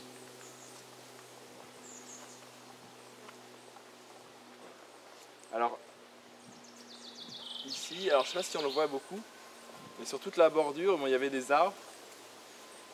Et j'ai refait un système que on faisait déjà depuis le Moyen-Âge, c'est-à-dire que j'ai fait des trognes. Mon frère, il fait du pain à côté, là, dans un vieux four à bois, et on le chauffe notamment avec des fagots. Les fagots, c'est des branchages de bois. Quand on coupe un arbre, tout ce qu'on ne prend pas, on va le mettre en petits fagots, en petits tas. On va le faire sécher, ça sèche en 1 an, ça sèche super rapidement. Et avec ça, on va chauffer notre four à bois. Donc pour avoir de la production de fagots sans avoir à couper des arbres, j'ai juste émondé les arbres et je les ai mis à ma hauteur. Et tous les 2-3 ans, je vais avoir des branchages qui font, je sais pas, 2-3 cm de diamètre. Du coup, ça me permet d'avoir un système pérenne de production de biomasse. Un érable sycomore ou un frêne, ou un noisetier par exemple, j'ai remarqué qu'en 1 an, il va faire plus d'1,50 m de biomasse. En 2 ans, sur 1,50 m, il va prendre 2 fois le volume. Du coup, tous les 2 ans, je peux venir tailler ma haie et puis je fais du coup mon bois pour le four à pain. Et on peut faire ça un peu partout. Tout ça en maintenant l'érosion du sol avec toutes les racines des arbres, en maintenant un habitat pour les oiseaux, pour les insectes. Là, les poules, elles ont un grand parcours comme ça, elles peuvent se promener. Alors, ça c'est une plante ultra connue maintenant, j'espère. C'est la consoude, qui a des racines très profondes, qui fait des super fleurs. Il y a plein d'abeilles, de bourdons qui viennent la polliniser. On peut aussi la consommer, ça a un goût un peu de poisson, c'est étrange. En soupe, ça fait des très très belles couleurs. Les jeunes pousses crues, c'est sympa. Et on peut s'en servir en paillage, ça a une très grande biomasse, ça pousse beaucoup. Et moi ce que je fais souvent c'est des extraits fermentés avec. Vous voyez, ça donne ça à la fin. Quand je les conserve dans des bidons d'eau, comme ça, je le mets juste à fermenter dans de l'eau en remuant tous les jours. Pas que ça rentre en putréfaction, faire attention au temps de fermentation. Et ensuite vous avez un concentré comme ça de minéraux. Alors, je serais incapable de vous dire ce qu'il y a dedans, mais ce que je remarque c'est que quand j'ai une plante qui est un peu faiblarde, qui a du mal à pousser au printemps, parce que toute cette paille, cette sciure de bois parfois qu'on met, les copeaux, ça peut pomper l'azote un peu du sol.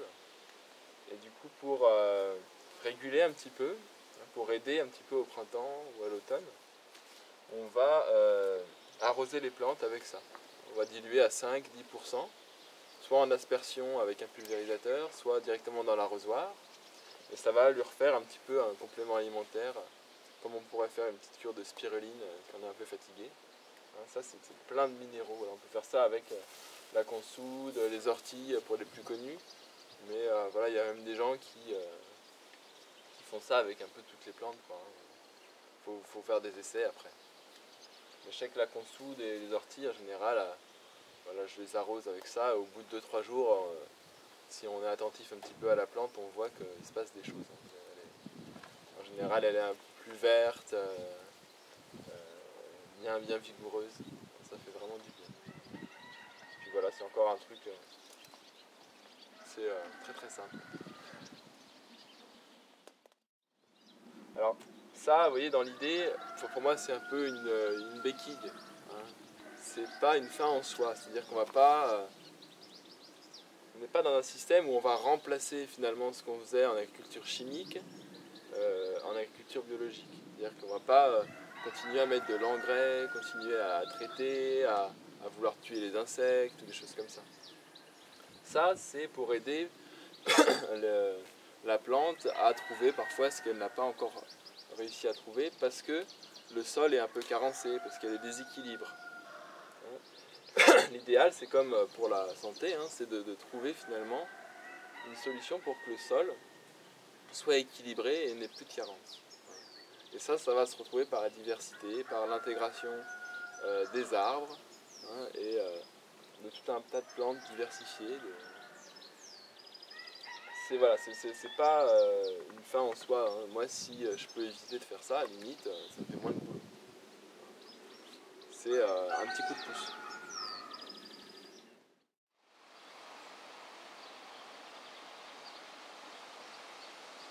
Donc là, j'ai encore un tout petit espace de pépinière. Et je m'en sers notamment pour faire des boutures. Là, j'ai des boutures de vigne, j'ai eu des boutures de Thaïberry, une espèce de framboise grimpante qui est super bonne. Et là, cette année, j'ai repiqué des céleris raves et des betteraves que j'ai pas du tout arrosé encore une fois et que je vais jamais arroser. Alors, ici, c'est intéressant parce que bon, c'est quand même à mi-ombre, il y a un noyer au-dessus. Là, ça reçoit le soleil, mais tout à l'heure, ça sera à l'ombre.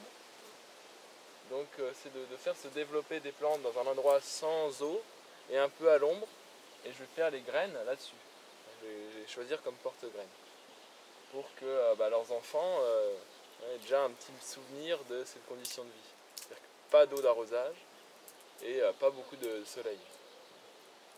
Et garder un petit espace comme ça, voilà, pour faire ces graines. C'est bien de garder en porte-graines des légumes qui sont bien développés, qui sont beaux, dans les conditions les plus atroces possibles.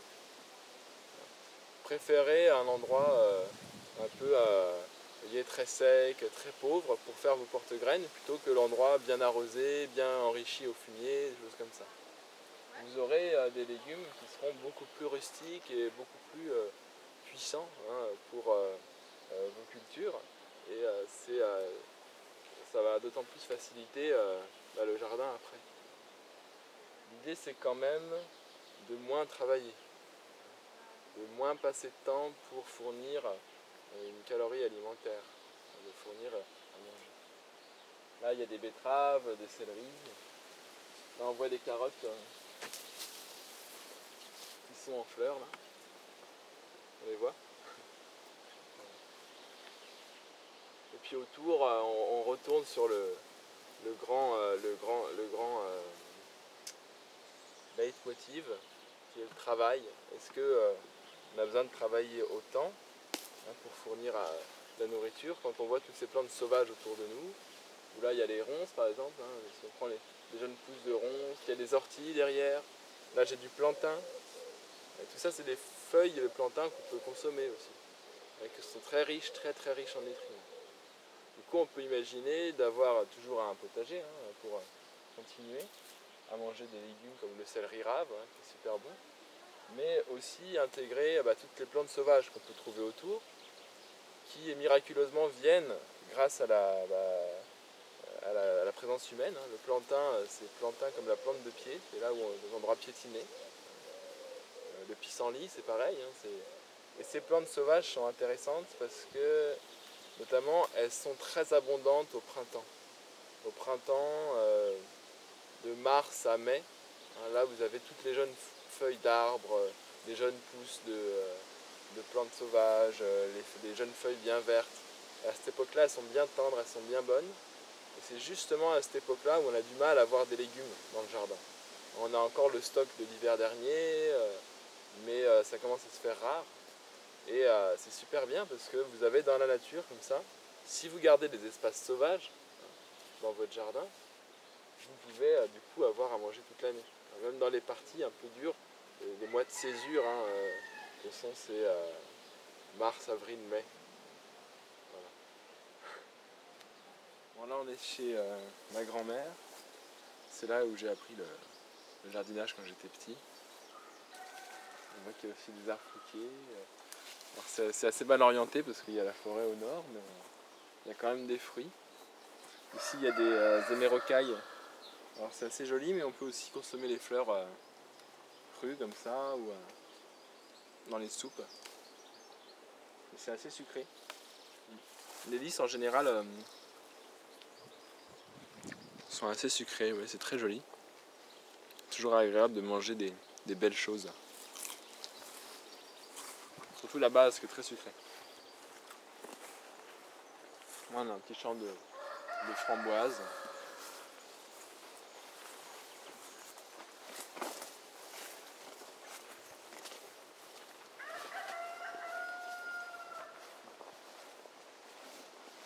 Ici une vigne qui court encore vous voyez, jusque très haut dans les arbres.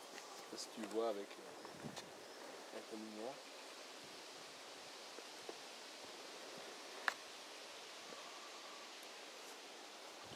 C'est un raisin un peu particulier, mais il a un bon goût. Il est assez étrange. C'est vraiment un goût particulier. Je pense que c'est des résidus de vigne d'Amérique.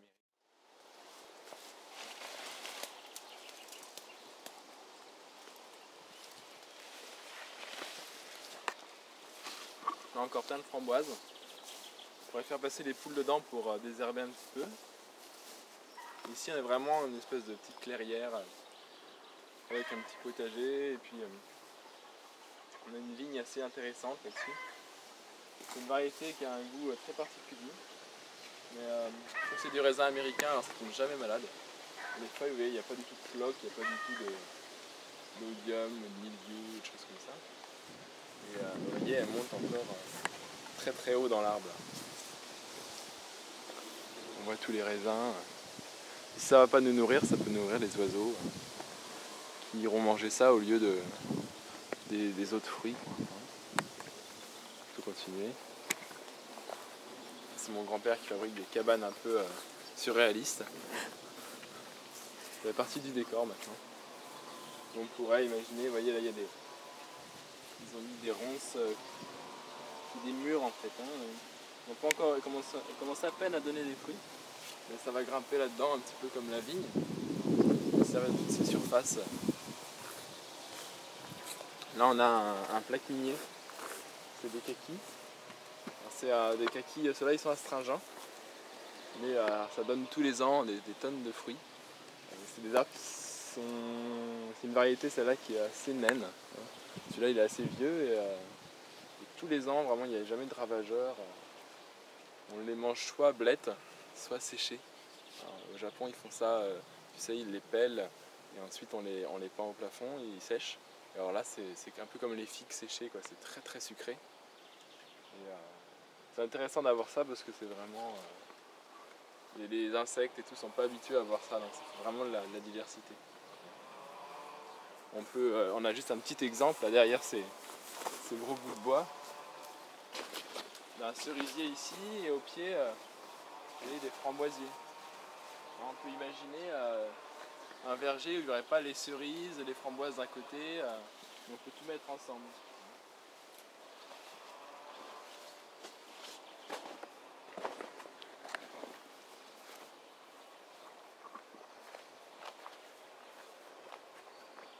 Il y a un petit figuier.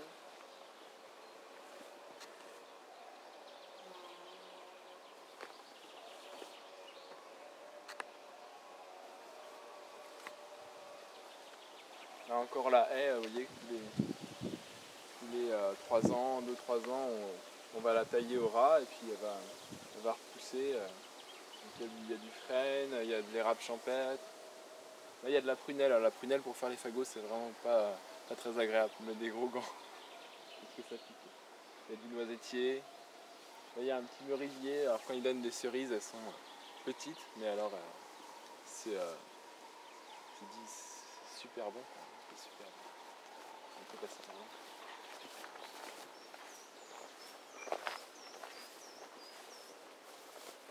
On a quelques pommes.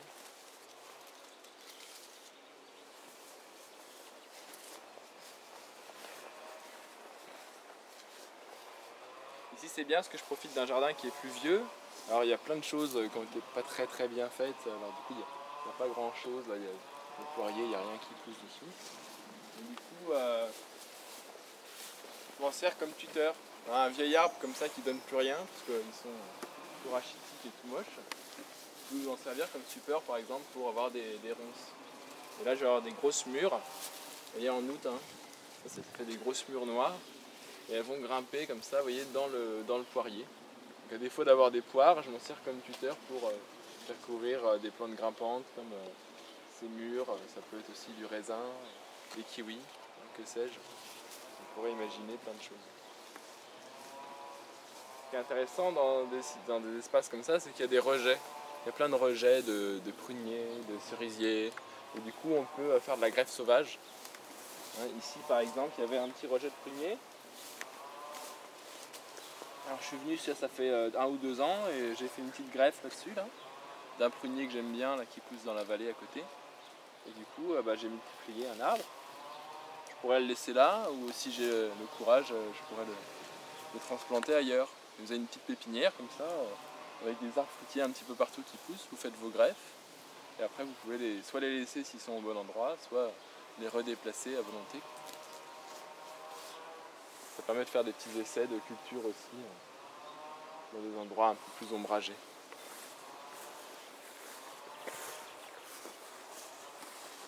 Voilà encore un système de trogne. C'était un gros érable qui faisait vraiment beaucoup d'ombre, que j'ai coupé. Et tous les 2-3 ans, on va le tailler comme ça en boule. Et ça va faire de bons fagots pour alimenter le four à pain qu'on va aller voir. Et des orties, encore une fois. Ça, vous pouvez le consommer soit en soupe. Alors, ce qui est pas mal, c'est de faire des poudres. Vous le faites sécher, vous faites ça en poudre. Et vous parsemez vos plats là-dessus. Ou alors dans le jus, l'extracteur de jus. Ça fait un truc un peu à queue. C'est super bon.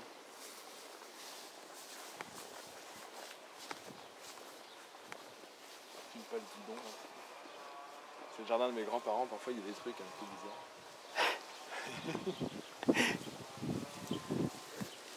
Ça c'est toutes les mauves, toutes les malvacées, vous pouvez manger les fleurs aussi.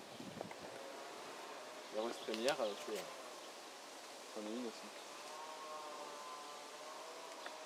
Imaginez la salade de fleurs. Plein de menthe. Et il va y avoir une belle floraison de menthe. Imaginez-le. Je vais faire sentir la caméra.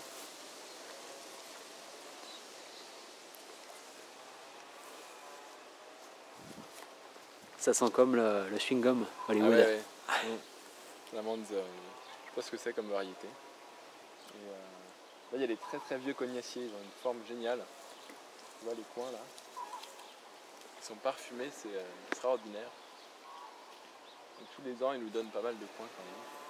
Tu vois la structure de l'arbre qui est assez. On comprend pourquoi on greffe les poiriers, ça fait des arbres un peu nains. C'est un développement assez tortueux, hein, le cognacier, naturellement.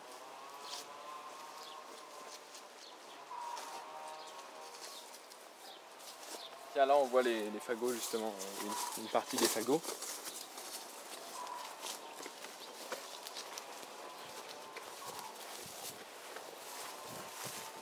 Qui vont servir à alimenter le feu après.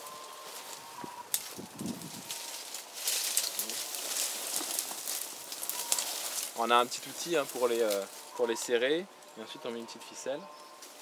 Et ça c'est du pommier par exemple. Ça c'est un bon bois de chauffage, le pommier.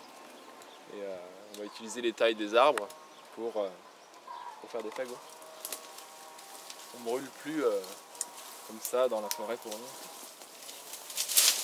Ça va être brûlé, mais il y a une utilité.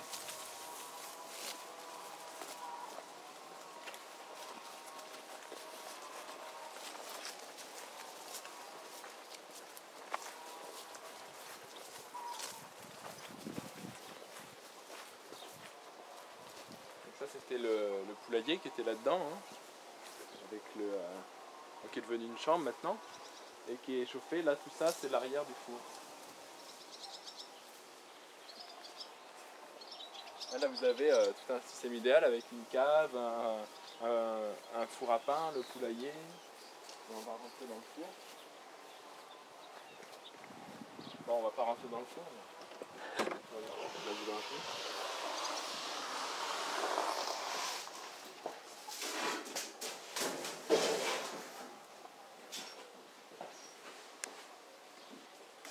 Voilà, tout le bois qui est utilisé va venir là-dedans. Et ça, il faudra voir avec le boulanger qui travaille ici. Et ça, c'est un four qui a dû être construit il y a plus de 300 ans. Hein. Il marche encore. Ça... c'est des choses qui durent longtemps. Et puis la pâte est plus ou moins travaillée dans un pétrin en bois. La pâte à pain, c'est un peu comme le sol, quoi. On peut revoir la notion de travail de travail. Est-ce qu'on laisse faire la fermentation ou est-ce qu'on travaille la pâte? Voilà, puis le cadre est assez sympa pour travailler. Là,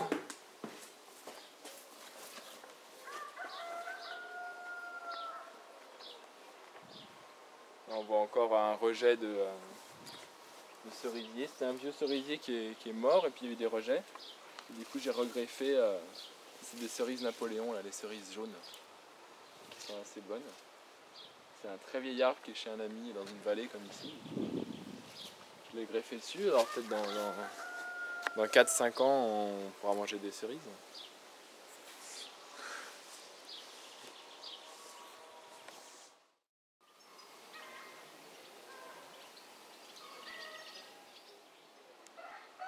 Alors là, c'est la nurserie, c'est là que je fais tous les plants en fait, qui vont aller ensuite dans le jardin. Donc, je ne fais pas tout en plan, mais il y a une bonne partie des légumes qui sont préparés avant. Et c'était une cave semi-enterrée qu'on a transformée du coup en serre parce qu'elle tenait pas du tout son rôle de cave, ça servait à rien parce que c'était trop humide. Et du coup, on a juste pété une partie et j'ai recouvert de polycarbonate alvéolé. C'est assez bien isolé parce que c'est semi-enterré et il y a une grosse masse d'eau à l'intérieur qui est récupérée avec les gouttières. Ici du coup on profite d'un mur bien au sud où j'ai mis, voilà, on peut cultiver à peu près au pied du mur. Vous voyez, ça fait un microclimat vraiment sympathique pour tout ce qui est tomates, des légumes qui aiment bien être abrités et avoir beaucoup de chaleur. Et la vigne par exemple, ici, pousserait très bien. C'est du chasselas, là, c'est très très bon. Et pendant, vous voyez, c'est juste un pied de vigne qui fait toute la longueur, là, comme ça. Et là, pendant 2 semaines, on mange du raisin tous les jours, hein, avec juste un pied de vigne comme ça. Il est abrité du vent, il est au soleil. Et là, on pourrait même imaginer d'avoir toute la surface du mur recouverte par des vignes ou des kiwis, ou plein de choses comme ça.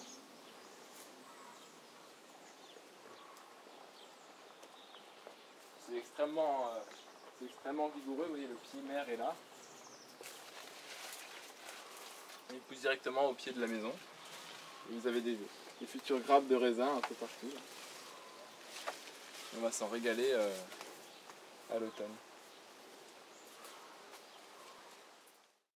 Donc ici c'est un tout petit, 3 petits bacs de jardin que j'avais fabriqués pour ma grand-mère parce qu'elle avait la problématique de l'eau. Hein. Elle cherchait toujours à remonter l'eau dans le jardin là-bas avec des pompes. Et finalement toute l'eau vient ici parce que c'est en pente. Donc, du coup je lui ai dit on n'a qu'à faire un jardin ici, ça sera mieux, comme ça tu pourras arroser tes légumes facilement. Et puis en fait finalement je suis parti juste des bacs, il y avait l'herbe, hein. J'ai fait des bacs en bois là. Puis il y avait un vieux tas de compost qui traînait depuis des décennies dans la forêt là-haut. J'ai rempli ça de compost. Et puis voilà, en une demi-journée, en une journée de travail, allez, c'était réglé. Et puis là, ça pousse plutôt pas mal. Alors elle a fait tout un mélange. Il y a des herbes aromatiques. Vous voyez, là, il y a de la sarriette, de la ciboulette. Ça, c'est de la ciboule de Thaïlande. Elle est toute plate. Là il y a quelques radis, de la salade. Alors c'est pas la période la plus idéale pour voir tous les plants, parce que c'est surtout au printemps. À cette époque-là il n'y a pas grand chose. Ça va revenir à l'automne. Et j'utilise, voilà, des plaques alvéolées comme ça. ou alors juste des godets. Ou là il y a encore les systèmes là, en bouteille de 5 litres, hein, avec une plante. Ça c'est des poires de terre. Alors, c'est un client qui m'a amené des plants. Je vais essayer de les garder dans la serre pendant l'hiver pour voir si ça va donner quelque chose. Et sinon voilà, tout est à hauteur vous voyez, de travail. Et, en printemps, hein, il y a des plants partout. Hein, il y a des plants partout, surtout avec toutes les tomates, les céleris. Enfin, il y a vraiment plein de choses. Ça pourrait être amélioré justement pour avoir des plantes qui poussent en été. Et là au bout vous avez une grande cuve d'eau. J'ai fait un 4e mur, j'ai creusé plus profond. J'ai mis une feutrine et un EPDM là, et puis on a toute l'eau de pluie. Il y a 3700 litres à peu près de réserve. Et ça suffit et du coup pour être autonome en eau pour la serre à plant. Parfois on l'utilise même pour arroser le jardin dehors du coup. Voilà. C'est vrai que là on pourrait imaginer voilà, mettre des basiliques, de cultiver plus de choses en été. Il y a plein de choses comme ça à améliorer. C'est important de dire que souvent en permaculture on dit de commencer petit. C'est ce que j'ai fait dans ce jardin où la première année j'ai peut-être fait 300, 400, 500 mètres carrés. Ensuite j'ai grandi petit à petit. J'ai installé une serre, puis une deuxième. Et j'ai commencé à planter pas mal d'arbres, beaucoup plus de plantes pérennes. Et c'est vrai que ce qui arrive le plus rapidement, c'est toutes les plantes annuelles, donc les plantes maraîchères, hein, comme les blettes, les haricots, les laitues, les poireaux, hein, toutes ces plantes qu'on peut avoir au potager, qui ne sont pas forcément une définition de la permaculture. Ça va être une partie de tout le système. Système qui va mettre beaucoup plus de temps à s'installer, et on va respecter ce temps, cette succession de cultures, vers quelque chose de beaucoup plus arboré, avec beaucoup plus de plantes pérennes. Donc c'est pour ça que la visite pour l'instant de ce site, on va voir beaucoup de plantes annuelles, et si vous revenez dans 5, 10 ans, 15 ans, ça sera sûrement assez transformé. Il y aura toujours peut-être 20% de plantes annuelles et tout le reste sera plutôt des plantes plus pérennes avec des arbres, des plantes vivaces, des arbres à noix, des arbres à fruits, des arbres producteurs d'azote. Beaucoup de variétés différentes. Donc là c'est l'espace où on se réunit avec les gens qui viennent acheter des légumes. Et c'est un système assez simple, des gens qui viennent juste comme ça. Mais sinon, les gens réservent sur internet. En fait, j'ai un petit site sur lequel je mets en ligne les légumes disponibles. Et parfois, il n'y a pas grand chose, mais les gens viennent quand même parce qu'ils viennent de pas loin autour. Et c'était une des volontés, c'est que les gens puissent venir sur le site, qu'il y a vraiment un lien, qu'ils voient comment ça pousse, que je puisse rencontrer des gens aussi à travers ça. C'est vrai qu'au début, je me disais, tiens, je vais être maraîcher, et souvent c'est un métier où on est un peu isolé des gens, pas forcément en lien. Maintenant, il y a les AMAP, alors il y a un lien qui se crée. Mais moi, je voulais pas être dans une dépendance aussi avec les gens. Et là, ça permettait d'avoir un système plus libre, qui est possible parce que c'est une toute petite surface qui est à échelle vraiment humaine, et du coup au niveau gestion c'est possible. On n'a pas envie de blâmer les autres. C'est vraiment au cas par cas. Et ce qui est intéressant, c'est que du coup j'ai rencontré tous mes voisins qui sont venus voir, les voisins se sont rencontrés entre eux, il y a des gens qui viennent pour voir ce qui se passe. Il y a aussi là, des interactions humaines qui se passent ici. C'est pas voilà, juste un espace pour la biodiversité, et on fait partie de la biodiversité. Ça rend un peu cette activité plus conviviale, de créer de la convivialité à travers ces légumes, à travers les produits qu'on va générer ici, et du coup redonner du sens à ce qu'on mange. Et moi ça me donne du sens à ce que je fais, ça donne du sens. Pourquoi je vais faire pousser ces légumes et travailler si c'est pas pour avoir une interaction avec d'autres vivants. Donc voilà, il y a les légumes, il y a le pain que fabrique mon frère. On a réussi à avoir le miel d'un voisin qui est apiculteur. Bientôt on aura sûrement du fromage avec mon oncle qui va s'installer dans le coin. On essaie de recréer voilà, tout un petit espace dans ces campagnes qui sont un peu désertifiées. Tout se passe dans les pôles urbains maintenant, il y a des campagnes, bah, c'est des dortoirs, vous voyez, il n'y a plus rien qui se passe. C'est assez désolant parce que voilà, on a envie de pouvoir faire vivre aussi ces espaces urbains. Sortir de ces déserts intellectuels.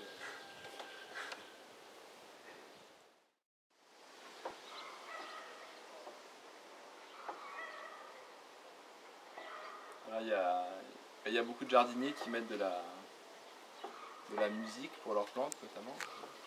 Et c'est vrai qu'en créant un écosystème comme ça, avec aussi des zones sauvages, avec la forêt qui est pas loin, et l'intégration de plein d'arbres et plein de zones pérennes, vous avez tout un tas d'insectes et de mammifères et d'oiseaux qui arrivent sur votre site. Vous avez beaucoup plus d'animaux sauvages. Et c'est vrai qu'ici, en fait, il y a une musique continuelle. Jour et nuit, vous avez des grillons, des sauterelles, et des oiseaux. Hein, et c'est un chant continuel. On entend tout le temps. On entend aussi les tracteurs et la tondeuse du voisin, mais il y a toujours ces chants d'oiseaux et qui participent aussi voilà, au bien-être qu'on peut avoir dans un jardin comme ça. On est intégré dans l'espace vivant naturel.